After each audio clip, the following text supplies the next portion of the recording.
Kính thưa các bạn, hôm nay là ngày 21 tháng 9 năm 2022, nhằm ngày 26 tháng 8 âm lịch là chính thức bước vào ngày thứ nhất trong 3 ngày chính của lễ giỗ anh hùng dân tộc Nguyễn Trung Trực lần thứ 154 tại Rạch Giá, tỉnh Kiên Giang. Thì hôm nay là cái ngày đầu tiên trong 3 ngày chính lễ giỗ của cụ. Hôm nay chúng tôi mời các bạn đi thăm đình của cụ Nguyễn Trung Trực tọa lạc tại thành phố Rạch Giá, tỉnh Kiên Giang. Trong 2 lần trước thì chúng tôi đã đưa các bạn đi theo 2 con đường, một là đường Nguyễn Trung Trực, 2 là đường 3 tháng 2 để tiến vào đình thần Nguyễn Trung Trực. Hôm nay chúng tôi mời các bạn đi theo con đường Nguyễn Bỉnh Khiêm để chúng ta đến đình thần Nguyễn Trung Trực, xem coi là cái không khí của cái ngày đầu tiên trong 3 ngày chính thức này tại đình thần nó diễn ra như thế nào. Và chúng tôi cũng mời tất cả các quý vị chúng ta đi tham quan cái phần hội, tức là cái lễ giỗ của cụ thì gồm có 2 phần lễ và phần hội. Hôm nay tôi mời tất cả các bạn đi xem cái phần hội nó được diễn ra như thế nào. Trước mặt các bạn, chúng ta đã đi qua trung tâm thương mại, tức là chợ 30 tháng 4 trên đường Nguyễn Bỉnh Khiêm. Hôm nay chúng tôi mời các bạn đi tham quan cái khung cảnh ở bên ngoài cái lễ hội nó diễn ra như thế nào. Trong đó cái vấn đề quan tâm nhất của chúng ta ngày hôm nay là chúng ta đi thăm cái hội chợ bên ngoài cái công viên của đình Nguyễn Trung Trực. Thì như các bạn biết ở miền Nam Việt Nam của chúng ta đó, thì cái văn hóa cung đình, cái văn hóa đình chùa nó ăn đậm sâu vào trong cái đời sống sinh hoạt của người dân Nam Bộ chúng ta. Và mỗi khi mà có cúng đình thì thường là có một cái chương trình hội chợ được diễn ra ở bên ngoài để phục vụ cho bà con đi viếng đình. Và sau khi viếng đình xong thì mọi người ra phía ngoài để tham dự các cái hoạt động văn hóa vui chơi, tức là cái phần hội đó các bạn. Và không thể nào thiếu được cái hội chợ, chúng ta buôn bán rất là nhiều những cái vật phẩm lưu niệm để mà chúng ta mua để kỷ niệm cái ngày chúng ta đi dự lễ đình. Thì đó là cái nét văn hóa đặc sắc của miền Nam của chúng ta. Đình thần Nguyễn Trung Trực cũng không có nằm ngoài cái quy luật đó. Và hôm nay chúng tôi mời các bạn xem coi là cái không khí ở bên ngoài đình nó diễn ra như thế nào, đặc biệt là cái phần hội chợ. Mọi người đều tấp nập đi, sau khi mà đi vào đình để đốt nhang kính viếng cụ Nguyễn rồi thì thường là mọi người đổ ra phía ngoài hội chợ để vui chơi, tham quan, tham gia vào các cái hoạt động văn hóa nghệ thuật cũng như là mua sắm ở bên ngoài. Thì bây giờ chúng ta đang là chuẩn bị tiến vào phía bên trong của cái con đường dẫn tới đình Nguyễn Trung Trực nha các bạn ha, tới cái khu vực vòng xoay rồi. Chúng ta tiến vào phía bên trong này. Trước mặt các bạn là con đường dẫn vào phía bên trong khu di tích lịch sử văn hóa đình thần Nguyễn Trung Trực. Các bạn cũng xin được nhắc lại là đình thần Nguyễn Trung Trực đã được chính phủ nâng cấp lên thành cái lễ hội văn hóa cấp quốc gia nha các bạn ha. Thì ở trước mặt các bạn là con đường dẫn vào đình Nguyễn Trung Trực. Hôm nay chúng tôi chỉ mời các bạn tham quan ở phía bên ngoài, xem cái không khí nó tấp nập ra sao. Còn ở phía bên trong thì chúng tôi đã trình bày ở cái video clip trước. Và hơn nữa ngày hôm nay là cái ngày chính cho nên là rất đông bà con tới kính viếng ngài, cho nên chúng ta chỉ có đi ở phía phần ngoài thôi. Chủ yếu là hôm nay chúng tôi sẽ chia sẻ với các bạn về cái hoạt động vui chơi, cái phần hội ở bên ngoài. Các bạn thấy không, rất nhiều lực lượng cảnh sát, các dân quân đứng ra để mà bảo đảm cái an toàn giao thông cũng như là sắp xếp trật tự cho bà con tới với lễ đình năm nay. Trước mặt các bạn là khu vực bãi giữ xe nha các bạn ha. Ban tổ chức cũng chuẩn bị chu đáo những cái nơi giữ xe để cho khách thập phương tới có nơi gửi gắm xe để an tâm vào với phần lễ hội ở bên trong đình. Vâng, rất nhiều lực lượng công an, dân phòng cũng đã ra đường để mà hướng dẫn người dân. Bởi lẽ mỗi một cái ngày chính như thế này thì có hàng chục ngàn người tới với lễ hội, cho nên là rất cần những cái sự đóng góp của các anh em bảo vệ an ninh trật tự cũng như là sắp xếp cho người dân, hướng dẫn người dân đi vào cái phần lễ hội.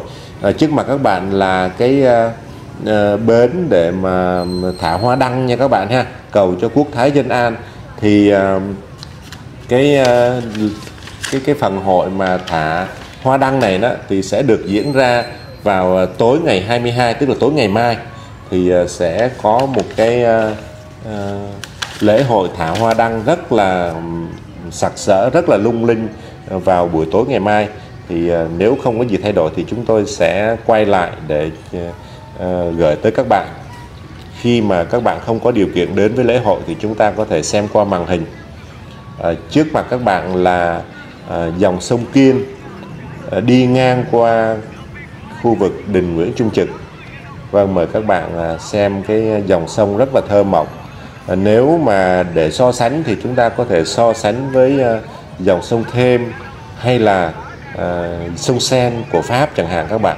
Rất là thơ mộng các bạn. Trước dòng sông là người ta trang trí những cái bông sen, đó là những cái ngọn đèn hoa đăng đó các bạn, mô phỏng theo cái hoa sen rất là lớn sặc sỡ. Buổi tối thì những cái ánh đèn nó sẽ phát sáng lên rất là lung linh. Mà ở trong clip trước thì chúng tôi cũng đã có dịp quay lại để hầu các bạn đó. Thì hôm nay là ban ngày nha các bạn ha, cũng rất là sặc sỡ, rất là đẹp. Hôm trước thì chúng tôi đều quay vào buổi tối, hôm nay thì sẽ quay vào cái cảnh ban ngày để cho quý vị được quan sát một cách ở nhiều góc độ khác nhau. Trước mặt các bạn là cái băng rôn lễ hội truyền thống chào mừng các cái quan khách thập phương tới với lễ hội. Hai bên là cờ phướn rất là sặc sỡ, rất là lộng lẫy, rất là hoành tráng để đón tiếp các cái phái đoàn bà con từ khắp mọi miền đất nước, đặc biệt là các cái tỉnh Nam Bộ của chúng ta, cũng như là các cái tỉnh ở xa, người ta cũng tới với lễ hội năm nay. Trước mặt các bạn là cung thiếu nhi, hay còn gọi là nhà thiếu nhi của tỉnh nha các bạn ha. Thì ở trong này sẽ có những các cái hoạt động về văn hóa sẽ được diễn ra vào tối nay, tối mai, tối mốt. Đây là cái phần cổng ở phía ngoài. Chúng tôi quay lại để cho các bạn biết nha các bạn ha. Hiện nay thì chưa có các cái hoạt động nào ở bên trong, đang là chuẩn bị hết để cho tối nay là cái ngày 21 tối đầu tiên sẽ có những cái hoạt động văn hóa giao lưu, rồi có các cái sinh hoạt văn hóa nghệ thuật để cho mọi người tới tham gia giải trí sau khi mà chúng ta đã vào đình để kính viếng cụ Nguyễn Trung Trực, vị anh hùng của chúng ta.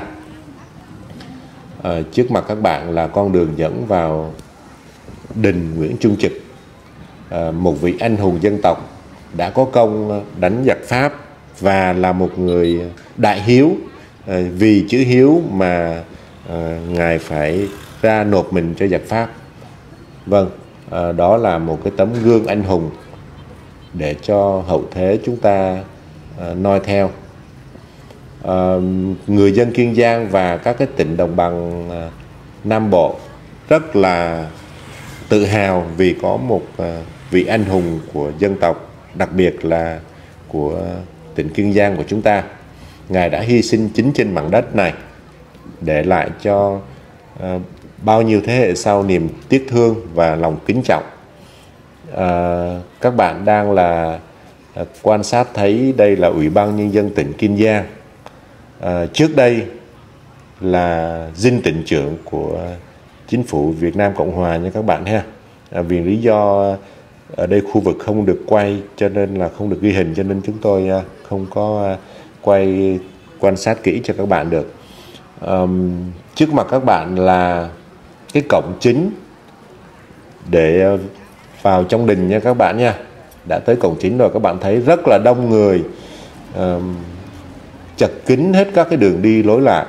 Hôm nay rất đông các bạn, ngày chính, thời tiết rất là thuận lợi, mát mẻ. Đó là một cái đặc ân mà trời phù hộ cho mọi con dân, đặc biệt là trong cái lễ hội này. Không khí rất là mát mẻ, không có mưa, trời mát. Đó là một cái niềm vui nhất của lễ hội ngày hôm nay. Và sau 2 năm bị dịch bệnh không tổ chức được, thì năm nay chúng ta tổ chức một cái buổi lễ cho cụ Nguyễn rất là long trọng hoành tráng, và thời tiết cũng ưu ái cho chúng ta. Trước mặt chúng ta là cái cổng chính để chúng ta vào cái khuôn viên của đình Nguyễn Trung Trực. Các bạn thấy rất đông người.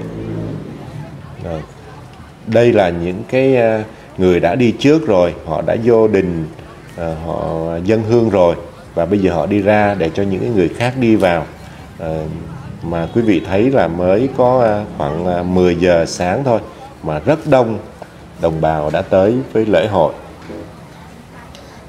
Chúng ta quan sát thấy là trước khi mà bước vô thì có bàn tiếp tân, có những cái chạy cơm nha các bạn ha. 4-5 chạy cơm, ở đây là trạm cơm số 3 để phục vụ cho những cái khách thập phương từ nơi xa đến, có chỗ ăn, chỗ nghỉ. Ở đây những cái chạy cơm này đãi ăn 24/24 để phục vụ cho bà con đến với lễ hội. Và đã có rất là nhiều mạnh thường quân vừa là góp công vừa góp của để cho những cái bữa cơm này được tốt đẹp nhất, để phục vụ cho bà con ở các cái nơi xa đến có chỗ ăn, chỗ nghỉ. Và đây là cái điểm phát thuốc miễn phí để phục vụ cho bà con. Quý vị nào mà có cảm cúm, nóng, ho, sổ mũi gì trên dọc đường mà đến với đình, mà có bị bệnh gì, thì ở đây có cái tổ phục vụ, có cái bàn tiếp tân để đón tiếp quý vị. Vâng, với một cái khối lượng khổng lồ con người như thế này, một lễ hội diễn ra cho tới từ lúc khai mạc cho đến lúc mà bế mạc thì trên dưới cả hàng triệu người đến với lễ hội, cho nên là cái khâu tổ chức rất là quy mô thì mới có thể tiếp đón được ạ. Các bạn thấy không, rất là đông người, chật kín đường đi lối lại, hai bên cờ phướn rất là hoành tráng. Đến với lễ hội năm nay, chúng ta có cảm giác rằng là chưa có một cái lễ hội nào mà tổ chức long trọng, tổ chức một cách rất là bài bản và quy mô như thế này. Các bạn thấy rằng trong cái lễ hội này cũng có rất nhiều các anh em YouTuber cũng đang là tới ghi hình để truyền tải những cái hình ảnh đẹp nhất cho cộng đồng mạng nha các bạn ha. Trước mặt chúng ta là các cái anh YouTuber, các cái anh chị phóng viên ở các cái đài báo trong tỉnh cũng như ngoài tỉnh đang là ghi hình, đang là phỏng vấn những cái vị khách tới với lễ đình năm nay. Vâng, rất là nhiều các cái hoạt động sôi nổi để mà đưa tin kịp thời cho tới từng người. Lấy ví dụ mà các bạn mà không có điều kiện để đến với lễ hội trực tiếp được thì qua các cái anh YouTuber này truyền tải những cái hình ảnh kịp thời nhất cho các bạn, để các bạn cùng hòa nhịp với mọi người đến với lễ hội năm nay như một cái lời tri ân đối với vị anh hùng dân tộc của chúng ta. Chúng ta thấy rằng rất đông người, dạ vâng, rất đông người đang là tiếp tục đến với lễ cúng đình năm nay. Lễ hội, lễ giỗ cụ Nguyễn Trung Trực hay còn gọi là cúng đình, được người dân địa phương ở đây dùng cái từ rất là thân thương là cúng đình nha các bạn ha. Thì hàng năm đều tổ chức một cái buổi lễ giỗ cho cụ rất là hoành tráng, rất là long trọng như thế này. Đặc biệt là năm nay sau 2 năm phải ngưng trệ do dịch Covid-19 thì năm nay mặc dù dịch bệnh đã được khống chế rồi, nhưng mà chúng ta vẫn phải đề phòng bằng cách là mang khẩu trang như là ban tổ chức đã khuyến cáo ngay từ đầu trước khi mà chúng ta bước đến với lại lễ đình năm nay.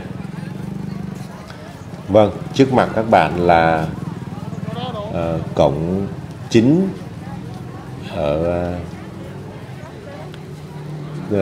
trước mặt các bạn là cổng chính của đình Nguyễn Trung Trực, tọa lạc tại địa bàn thành phố Rạch Giá, tỉnh Kiên Giang nha các bạn.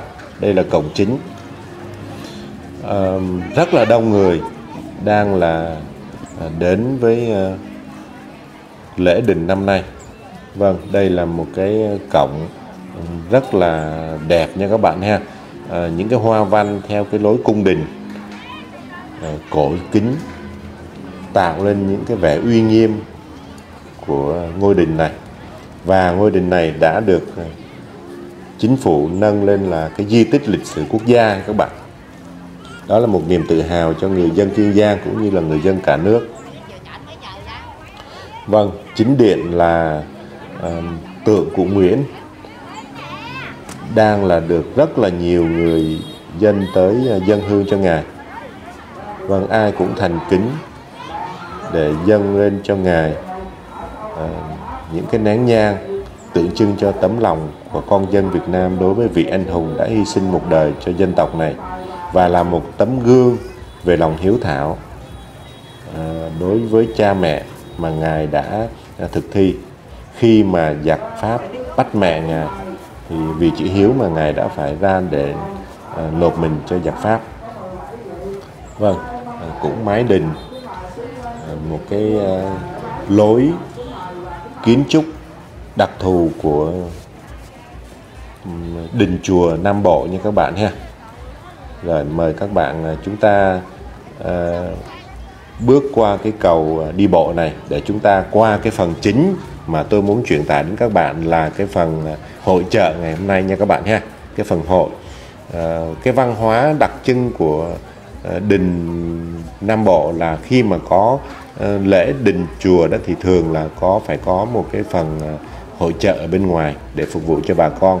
Thì đa số là bà con ở nông thôn khi mà đến với đình chùa thắp nhang dâng hương cúng cho cụ Nguyễn xong thì thường là đi ra phía bên ngoài để tham gia các cái hoạt động vui chơi, hoạt động văn hóa thể thao, trong đó đi tham quan hội chợ mua sắm là một điều không thể thiếu được trong cái văn hóa của người Nam Bộ chúng ta. Trước mặt các bạn là rất đông, rất là đông người đang là đến với lễ đình năm nay. Các bạn thấy là cái khu vực nghỉ ngơi cũng đầy xe ở đằng trước, không thể nào mà hình dung nổi cái sự đông đúc của lễ hội năm nay. Thời tiết thì cũng ưu ái, không khí mát mẻ, không có ánh nắng mặt trời các bạn. Hôm nay là một cái ngày rất là tuyệt vời, nhiệt độ khoảng 28 độ, rất là tuyệt vời nha các bạn nha. Ở trước mặt các bạn là cây cầu đi bộ nha các bạn. Do nhà nước xây một cái cầu này để cho người dân qua lại giữa ngôi đình và cái khu hội chợ ở bên kia. Các bạn thấy là cái cầu này chỉ đi bộ được thôi, có các cái bậc thang lên, chúng ta không thể chạy xe qua được. Rất đông bà con sau khi mà đến với đình dâng hương cho cụ rồi thì qua bên phần hội chợ để vui chơi ở bên này. Hôm nay mục đích chính của chúng tôi là giới thiệu cái văn hóa hội chợ. Mỗi một dịp cúng đình thì bao giờ cũng phải có cái hoạt động văn hóa này. Rồi đứng trên cầu này để ghi lại một số các cái hình ảnh trên dòng sông này nha các bạn ha. Một dãy đèn hoa đăng rất là đẹp. Hai bên bờ thì có vô vàn người dân từ khắp các tỉnh thành trong cả nước đổ về đây để kính viếng cho cụ Nguyễn Trung Trực, vị anh hùng của chúng ta. Đây là chúng ta đang đứng ở trên cầu đi bộ nha các bạn ha. Rất đông người qua lại. Xa xa phía kia là cái cống ngăn mặn và là biển Rạch Giá nha các bạn ha. Có một cái nét văn hóa truyền thống nữa là cái tục phóng sinh nha các bạn ha. Thì ở đây là những cái người bán chim cũng đang bán cho khách thập phương tới để phóng sinh nha các bạn ha. Ở trước mặt chúng ta là một người dân đang là phóng sinh cho những cái con chim này. Thì phóng sinh là một cái truyền thống, người ta tin rằng khi mà mình làm một cái điều thiện cho muôn loài như thế này thì mình sẽ tích đức là được nha các bạn ha. Đây, người ta đang là thả những chú chim ra, một cái hành động rất là nhân văn nha các bạn ha. Một em bé cũng tham gia phóng sinh, rất là dễ thương. Bao giờ các cái lễ hội cũng có những cái người mà bán chim để mà cho phóng sinh này. Vâng, sau khi mà anh đã phóng sinh rồi thì anh đi một cách rất là thanh thản, và có thể là trong tâm anh cảm thấy nhẹ nhõm vì như là anh đã làm được một cái điều thiện vậy. Vâng, một cái hành động rất là đẹp mà đáng để cho chúng ta phát huy, noi theo. Ngoài cái vấn đề tâm linh thì còn bảo tồn được các cái loài chim mà nó đã có cái nguy cơ tuyệt chủng nha các bạn ha. Đó cũng là một cái cách để mà bảo tồn cái thiên nhiên nha các bạn. Thì bây giờ chúng ta đã tiến vào cái khu vực hội chợ rồi. Hôm nay chúng tôi muốn mời các bạn đi thăm cái hội chợ, một cái hoạt động không thể thiếu được một cái dịp cúng đình nha các bạn ha. Người ta đi cúng đình hay gọi là đi hội chợ, đi chợ đình nha các bạn.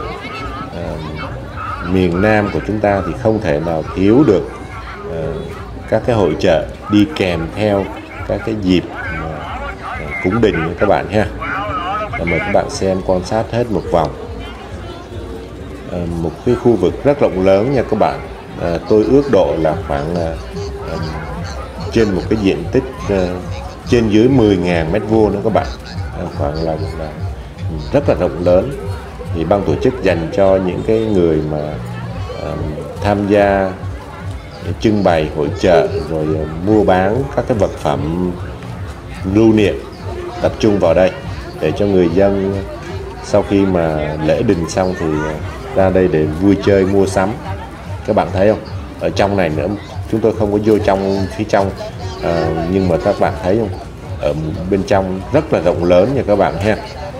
Người dân thì tấp nập ở hai bên đường mua sắm, rất là vui nhộn. Đây là cái nét văn hóa của Nam Bộ chúng tôi nha các bạn. Bao giờ cũng vậy. Những cái món hàng này thì có khi là ở ngoài chợ những ngày bình thường vẫn có, nhưng mà khi mà có hội chợ đó thì người ta lại thích mua hơn. Người ta thích đi đình rồi sau đó là tham gia mua bán ở ngoài này, vui chơi ở đây. Dạ, rất là nhiều những cái mặt hàng nha các bạn ha. Trước mặt chúng ta là những cái gian hàng trang sức, nó cũng được bày bán ở đây. Rất là nhiều người đi tham gia vui chơi rồi mua sắm nha các bạn ha. Các bạn thấy trưng bày rất là nhiều những cái mặt hàng để phục vụ cho bà con. Các bạn thấy rất đông. Đây là những cái khu vực bán quần áo, giày dép nha các bạn. Rất là vui phải không các bạn? Các bạn nên dành một chuyến đi Rạch Giá vào đúng cái dịp cúng đình này thì các bạn mới thấy hết được cái tấm lòng của người dân Kiên Giang đối với lại cụ Nguyễn của chúng ta. Đây là cái gian hàng mắt kính nha các bạn ha. Rất là nhiều, rất là đa dạng các mặt hàng để phục vụ cho du khách. Từ quần áo, mỹ phẩm cho tới các cái vật dụng tiêu dùng hàng ngày, son nồi, tất cả đều được bà con tiểu thương đưa về đây để phục vụ cho lễ hội. Vâng, các bạn thấy một khu vực người ta cất nhà nó rất là rộng lớn, các bạn có hình dung ra tối độ là phải 5-6 ngàn mét vuông dành riêng cho cái khu vực hội chợ này.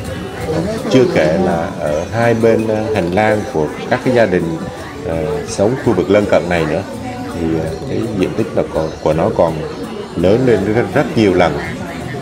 Đây là cái khu vực đồ chơi của trẻ em nha các bạn ha. Đây cũng còn một cái lối vào cái khu chợ ở bên trong nữa, quý vị thấy rất là rộng lớn các bạn. Các bạn đi mỏi chân cũng chưa hết được các bạn. Đây là cái trung tâm thương mại tổng hợp dành riêng cho hội chợ nha các bạn, năm 2022. Các bạn thấy người ta tổ chức hẳn một cái hội chợ lớn như vậy để phục vụ cho lễ hội năm nay. Rất là thuận lợi đó các bạn. Mấy ngày nay thời tiết đều mát mẻ, không có mưa các bạn. Rất là phù hợp, thuận tiện cho khách thập phương tới viếng đình Nguyễn Trung Trực, và thuận lợi cho việc vui chơi giải trí, cũng như là thuận lợi cho các cái việc mua bán của các tiểu thương, các cái hoạt động văn hóa nghệ thuật ở đây nha các bạn nhé. Một năm đầy những cái may mắn, báo hiệu một cái sự quốc thái dân an cho bà con ở tỉnh Kiên Giang nói riêng và bà con trên toàn quốc nói chung. Đây là khu vực quần áo nha các bạn ha. Rất là đông người dân đi tới với lễ hội và ra đây mua sắm, nam thanh nữ tú nhiều bước nhau đi, vừa đi vui chơi tham quan mà vừa mua sắm các bạn. Đây là kem khói Hàn Quốc các bạn ha. Mình cũng chưa ăn kem khói Hàn Quốc bao giờ, không biết là có mùi vị nó ra sao. Đây là cái khu vực biểu diễn nghệ thuật thư pháp nha các bạn ha. Đây là cái khu vực biểu diễn nghệ thuật thư pháp. Thư pháp là một cái môn nghệ thuật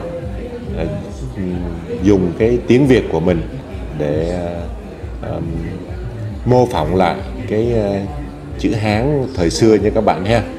Thì ở đây là một cái nét truyền thống của ông cha ta đã để lại, và ngày nay thì chúng ta Việt hóa rồi, viết chữ Việt theo cái lối gọi là lối thư pháp nha các bạn ha.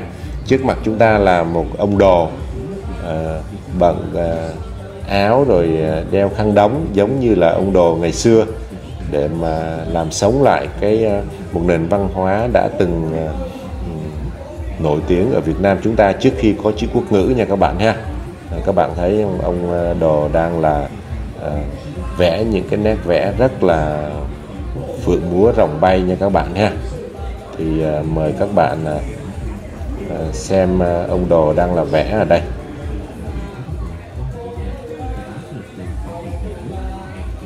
Nền thư pháp này cũng phát triển khoảng 10 năm nay các bạn, để chúng ta thấy rằng trong cái lịch sử của dân tộc Việt Nam đã từng có một cái quãng thời gian rất dài chúng ta dùng Hán nôm nha các bạn ha. Và cái ông đồ ngày xưa thì đến Tết đến thì thường hay ngồi ở giữa chợ đó các bạn, để mà cho chữ. Người dân chúng ta ra nhờ các cái ông đồ cho những cái chữ như chữ phúc, chữ tâm chẳng hạn, để chúng ta về chúng ta treo. Đây mời các bạn đi xem nghệ nhân này sẽ có phải. Dạ thưa anh, nhân dịp lễ giỗ của cụ Nguyễn thì mình có rất là nhiều các cái sinh hoạt văn hóa nghệ thuật, trong đó có cái môn thư pháp là một cái nét đẹp văn hóa truyền thống của Việt Nam. Vậy thì trong cái buổi lễ ngày hôm nay mình có một cái gian mà hàng để mà mình trình bày những cái nét nghệ thuật của thư pháp, thì anh có muốn truyền tải gì cho thế hệ mai sau này ạ?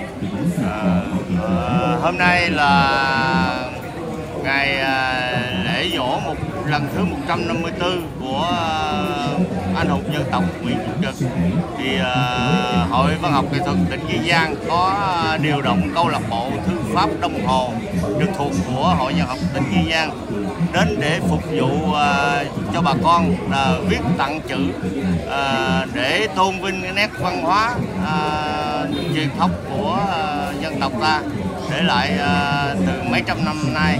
Bây giờ là chuyển qua cái thư pháp chữ Việt, nên để viết tặng những cái lời chúc tụng tốt đẹp cho bà con. Dạ, em xin được phép hỏi anh một câu nữa là cái nghệ thuật thư pháp là một cái nghệ thuật truyền thống lâu đời của ông bà mình để lại, mà anh có muốn cái nghệ thuật thư pháp này được truyền đạt lại cho các cái thế hệ trẻ sau này không ạ? Cái đó thì cũng gần đây là cái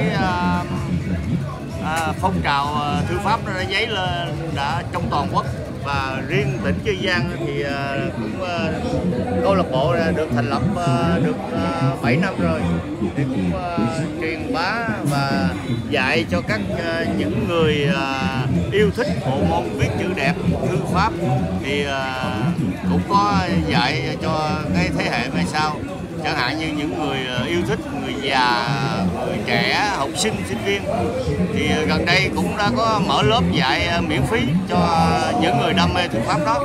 Dạ, em xin cảm ơn anh đã có cái tâm huyết với lại cái nét văn hóa truyền thống của dân tộc, mà đặc biệt là qua cái nền nghệ thuật tư pháp. Xin kính chúc anh và câu lạc bộ nhiều dồi dào sức khỏe và dành hết tâm huyết của mình cho cái môn nghệ thuật đặc sắc này. Nhân dịp dỗ Cụ Nguyễn lần thứ 154, Kinh Bảo tồn Văn hóa Nam Bộ xin kính chúc câu lạc bộ của các anh dồi dào sức khỏe và tiếp tục gắn bó với cái nghệ thuật tư pháp này để truyền lại cho thế hệ mai sau. Dạ, em xin cảm ơn.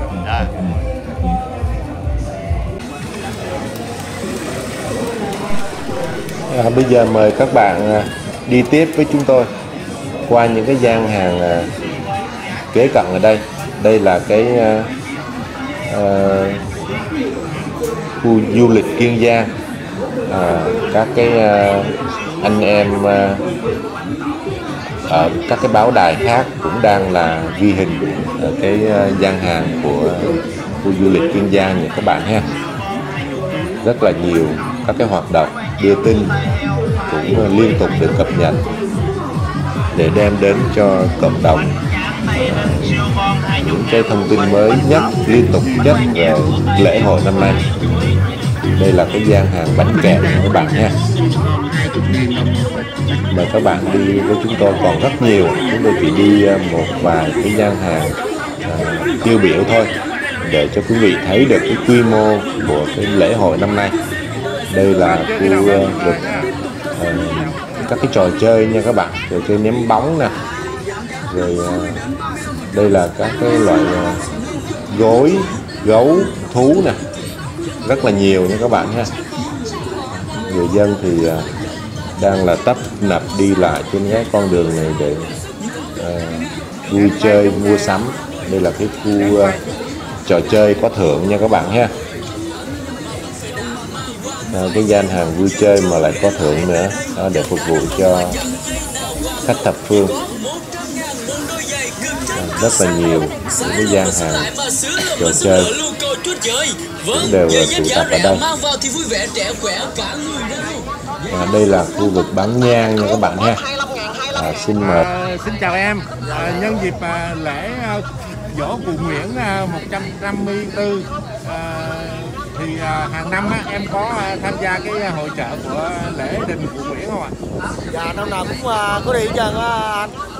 Vậy là mình bán cái mặt hàng này của mình để phục vụ cho bà con tới để cúng viếng để cho cúng viếng và bà con thành hứa đó anh, cũng đi cũng mua nhang này cũng nhiều anh. Vậy là mình hàng năm thì mình bắt đầu mình bán từ ngày nào tới ngày nào em? Rồi tới bữa 20 rồi bán cho tới bữa 30 mới về anh. Vậy là mình việc thứ nhất là mình có công ăn việc làm, thứ hai nữa mình phục vụ cho bà con thập phương tới để mà có nén nhang để cúng dâng lên cho Cụ Nguyễn những cái ngày giỗ của ông. Dạ. Xin chân thành cảm ơn em, chúc cho em đạt được nhiều cái thành quả như ý muốn và chúc cho em có sức khỏe để năm nào cũng tới đây để phục vụ cho bà con trên tỉnh Kiên Giang cũng như là trên toàn quốc về để lễ cho cụ Nguyễn. Dạ. Xin cảm ơn em. Dạ.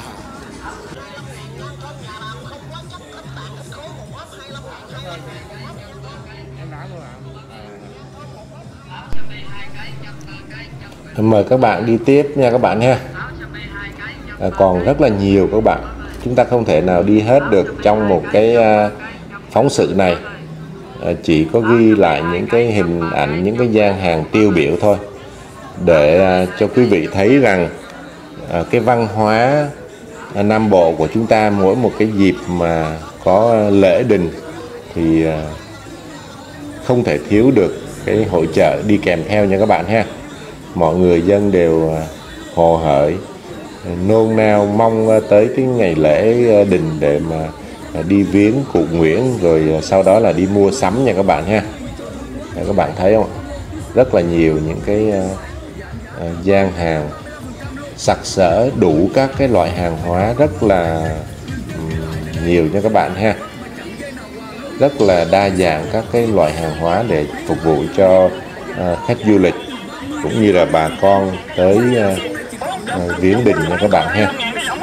Đây là cái khu vực thú nhồi bông nha các bạn. Dạ, rất là nhiều. Đây là chén đĩa, những cái vật dụng sinh hoạt cũng được bày bán ở trong cái hội chợ năm nay.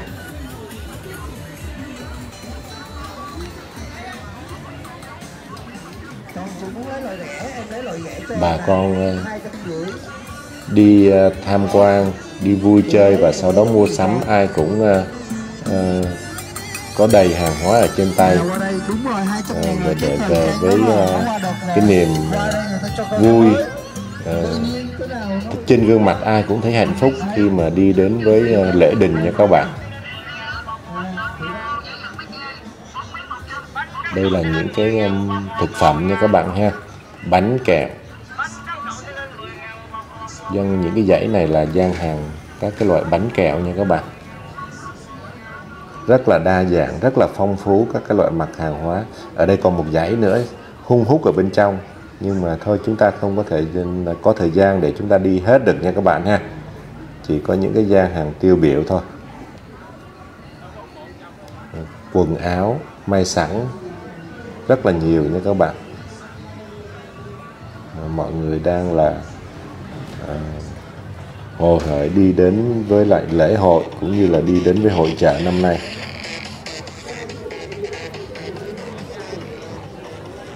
Dạ, trên tay ai cũng mua được rất là nhiều hàng hóa trong cái hội chợ này, với một cái gương mặt rất là hạnh phúc, rất là phấn khởi nha các bạn ha. Những cái mặt hàng này bình thường thì ở ngoài chợ cũng vẫn có, nhưng mà đến lễ hội mà mua thì nó có nhiều cái ý nghĩa hơn, nhân văn hơn nha các bạn, để góp phần cho cái không khí của lễ hội nó được vui nhộn hơn.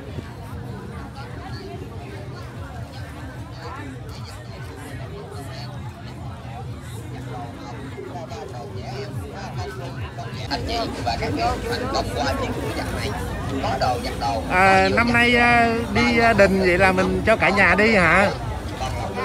Rồi mình có sắm được gì cho bé chưa? Mới đi tới đây Mới đi tới đây ha. Cúng đình hàng năm thì đều có hội chợ như vậy, thì năm nào nhà mình cũng đi cả gia đình đi cúng ông Nguyễn và đi mua sắm luôn hả em? Rồi vậy là năm nay là mới tới đây mua được cho bé một cái áo rất là đẹp nha. Trời, dễ thương quá. Rồi bây giờ hai em còn đi tới đâu nữa? Đi các cái gian hàng hết chưa? Chưa, còn đi vòng vòng. Rồi vậy là năm nào mà mình cũng tới đình thì mình đi lễ cho cụ Nguyễn, rồi mình cầu nguyện, thì sau đó mình đi mua sắm nha. Rồi chúc cho cả gia đình em tham dự một buổi lễ cúng đình cụ Nguyễn vui và đi mua sắm được nhiều đồ nha. Rồi cảm ơn em rất là nhiều.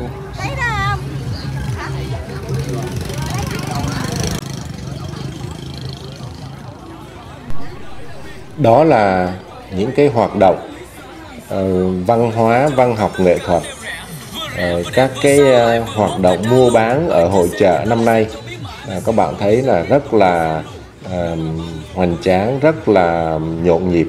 Các bạn thấy không? Những cái cô thôn nữ thì cũng tay xách nách mang mua được rất là nhiều hàng hóa sau khi mà đi tham quan hội chợ nha các bạn ha. Bà con trên tay ai cũng có những cái món hàng để đem về sau khi mà đến với hội chợ. Đây là cái khu vực giữ xe nha các bạn ha. Tôi quay cái khu vực giữ xe này để các bạn hình dung ra là cái lượng người đến với hội chợ năm nay nó nhiều như thế nào, đến với lễ hội lễ giỗ của cụ Nguyễn Trung Trực năm nay nó nhiều như thế nào. Cái khu vực này tôi ước độ là có khoảng 10.000 mét vuông các bạn. Khoảng 10.000 mét vuông thì khoảng 1 hectare đó các bạn. Các bạn thấy không? Mà đặt kính xe hết trơn các bạn. Đây là chỉ là một bãi thôi các bạn. Còn ở bên kia nữa là bên kia phải có 2 cái bãi giữ xe như thế này nữa. Đều là dày đặc hết để cho các bạn hình dung ra cái mức độ quy mô đông người như thế nào. Thì đó là những cái vấn đề tôi muốn chia sẻ với các bạn về cái hoạt động vui chơi ở cái phần hội ở bên ngoài, đặc biệt là cái phần hội chợ nha các bạn. Miền Nam Việt Nam của chúng ta thì đi hội chợ vào những cái dịp cúng đình là một điều không thể thiếu được. Cuối cùng xin kính chúc tất cả các bạn một mùa cúng đình vui hạnh phúc, luôn luôn ghi lòng tạc dạ tới công ơn của cụ Nguyễn Trung Trực đã có công với Tổ quốc chúng ta, cũng như là một tấm gương về lòng hiếu thảo. Xin kính chào tạm biệt tất cả quý vị và hẹn lại quý vị trong video clip sau.